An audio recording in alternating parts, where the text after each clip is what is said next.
PC Saifuddin വിവരങ്ങൾ നൽകും. സൈഫുദ്ദീൻ, വാർത്താ സമ്മേളനം അവസാനിച്ചിരിക്കുന്നു. പാകിസ്ഥാന്റെ ആക്രമണ ശ്രമങ്ങൾ സംബന്ധിച്ച് അതിനെ എങ്ങനെയൊക്കെ ഇന്ത്യ പ്രതിരോധിച്ചു എന്നത് സംബന്ധിച്ച് എന്തൊക്കെ വിവരങ്ങളാണ് ഇന്നിപ്പോൾ വാർത്താ സമ്മേളനത്തിൽ നൽകിയത്?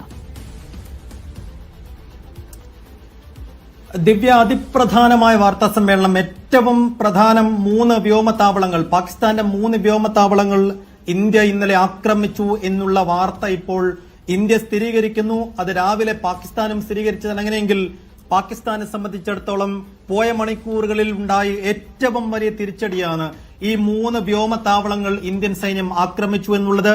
പാകിസ്ഥാന്റെ റഡാർ സംവിധാനങ്ങളെയും നിരീക്ഷണ സംവിധാനങ്ങളെയും എല്ലാം മറികടന്നുകൊണ്ട് അവരുടെ 3 എയർ ലോഞ്ചറുകൾ, അവരുടെ 3 വ്യോമത്താവളങ്ങൾ ആക്രമിക്കാൻ ഇന്ത്യക്ക് കഴിഞ്ഞെങ്കിൽ അത് പാകിസ്ഥാനെ സംബന്ധിച്ചിടത്തോളം വലിയ തിരിച്ചടിയാണ്. അക്കാര്യം ഇന്ത്യ ഇപ്പോൾ സ്ഥിരീകരിക്കുകയാണ്. നമ്മൾ നേരത്തെ തന്നെ ആ വാർത്ത നൽകിക്കൊണ്ടിരിക്കുന്നുണ്ട്. പക്ഷേ ഇന്ത്യയുടെ ഭാഗത്തു നിന്ന് ഒരു ഔദ്യോഗിക സ്ഥിരീകരണം ആവശ്യമായിരുന്നു. അതിപ്പോൾ ഇന്ത്യ സ്ഥിരീകരിക്കുകയാണ്.